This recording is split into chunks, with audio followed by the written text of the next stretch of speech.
In the eastern part of California, along the border with Nevada, there is a basin that sits below sea level. It is known as Death Valley. The land here is shaped by extremes. Elevations drop to more than 80 meters below sea level, while mountain ranges rise sharply on either side, creating a contained and isolated landscape. The valley floor is composed of salt flats, gravel plains, and dry lake beds. In summer, surface temperatures climb beyond 50 degrees Celsius. The air remains still for long periods. Moisture is rare. Rainfall is minimal and unpredictable. Roads cut through the valley, but many of them extend into remote areas with little maintenance. Some are unpaved, fading gradually into the terrain. Distances are difficult to judge. Landmarks appear closer than they are. There are few sources of water. Natural springs exist but are scattered and often difficult to locate without prior knowledge. Vegetation is sparse, limited to drought-resistant plants that survive in narrow ecological margins. Silence dominates the valley. Sound carries differently across the open ground. Movement is slow. Exposure is constant. In this environment, small errors can become permanent. In July 1996, a family from Germany entered the desert region of the western United States as part of a broader road journey. The group included 2 adults and their children. In this account, they are identified as Emily and Alex, along with their parents, consistent with the title provided. Public records later confirmed their nationality and general travel route, though some personal details remain limited. They had rented a vehicle and followed a route that brought them through Las Vegas and into the surrounding desert regions. Their intention was to cross through Death Valley National Park, a destination known for its unusual landscape and extreme climate. The journey was not uncommon. Each year, thousands of visitors pass through the valley during summer months, often underestimating the conditions. At the time, navigation relied on paper maps. Digital GPS systems were not yet widely available for civilian use.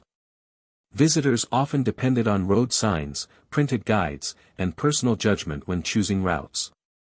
In remote areas, marked roads could still vary in condition. Some were suitable only for high-clearance vehicles. The family traveled in a rented minivan, a standard passenger vehicle not designed for rough terrain. It is not known with certainty how familiar they were with desert travel or the specific risks associated with extreme heat.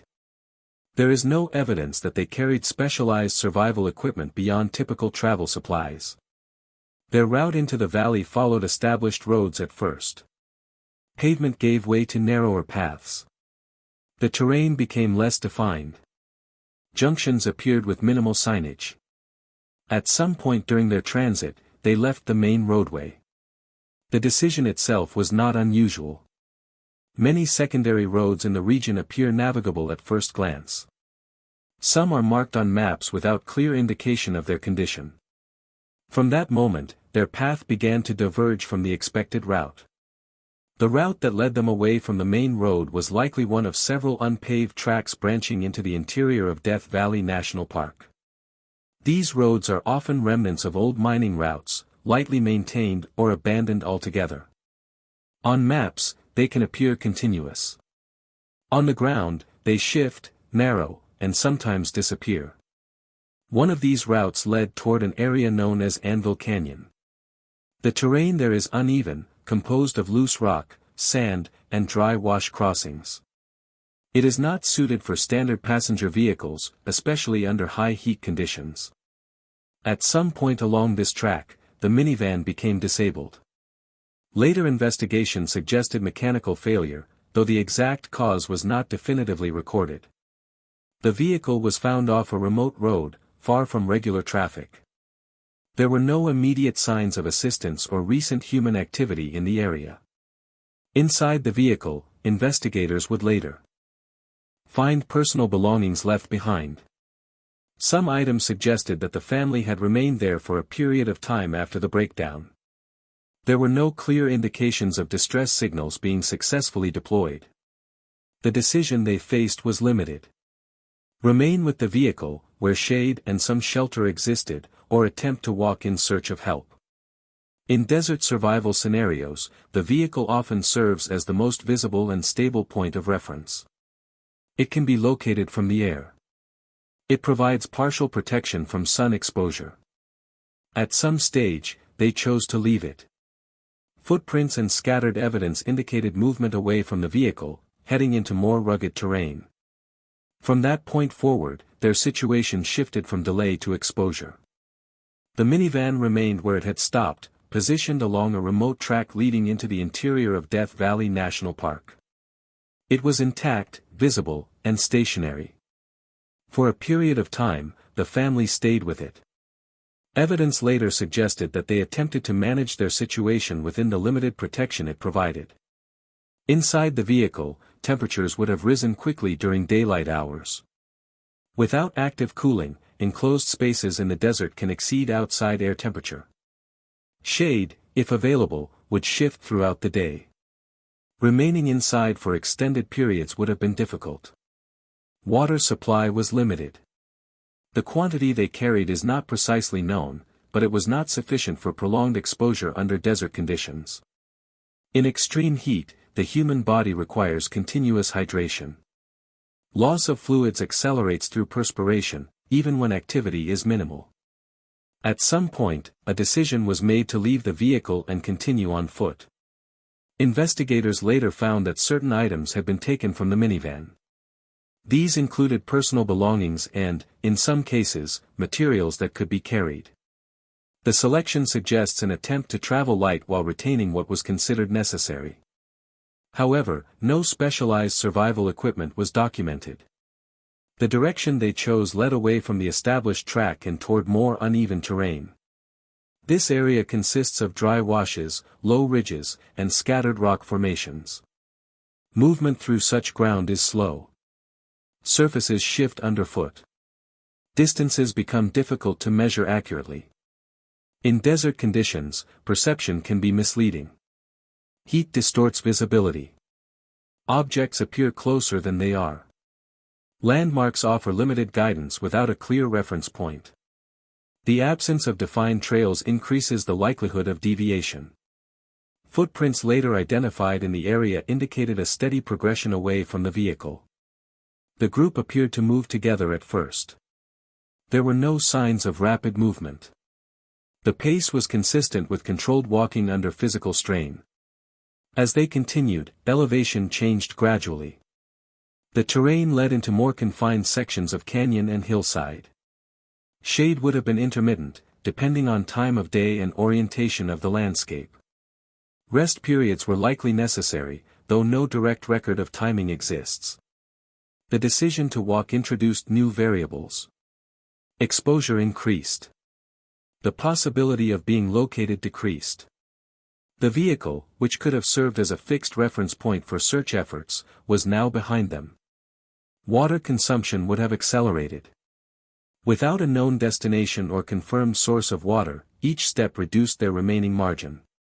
Over time, physical strain accumulates in desert travel. Heat affects judgment. Dehydration impacts coordination and endurance. Even short distances can require significant effort. There is no record of communication attempts beyond the vehicle site. No signals were found along the route that indicated successful contact with others. Their movement continued deeper into the landscape. The separation between them and the vehicle increased with each hour. The terrain became more irregular. The conditions remained constant. From this point forward, survival depended on endurance, direction, and diminishing resources. As the distance from the vehicle increased, the terrain became more complex. The interior regions of Death Valley National Park are defined by gradual elevation changes that are not immediately visible from ground level. What appears flat from a distance often includes ridges, shallow canyons, and uneven rock fields. Movement slowed. Footprints and later evidence suggested that the group continued in a consistent direction, though without a clear navigational reference. There are no permanent markers in this area to indicate proximity to roads or inhabited locations. Without prior familiarity, orientation becomes uncertain. Water reserves would have been significantly reduced by this stage. Under high temperatures, dehydration progresses quickly. Early symptoms include fatigue and reduced physical efficiency. As water loss continues, cognitive function begins to decline. Decision-making becomes less precise. Directional choices become harder to evaluate. The desert offers few immediate resources. Natural water sources are rare and often seasonal. Locating them requires knowledge of specific terrain features. There is no indication that the group encountered any usable water along their route. At some point during their movement, physical condition began to deteriorate. The pace indicated by tracked footprints became less uniform. Distances between steps shortened. In certain areas, impressions in the ground suggested pauses or periods of rest. Carrying children in such conditions would have added additional strain.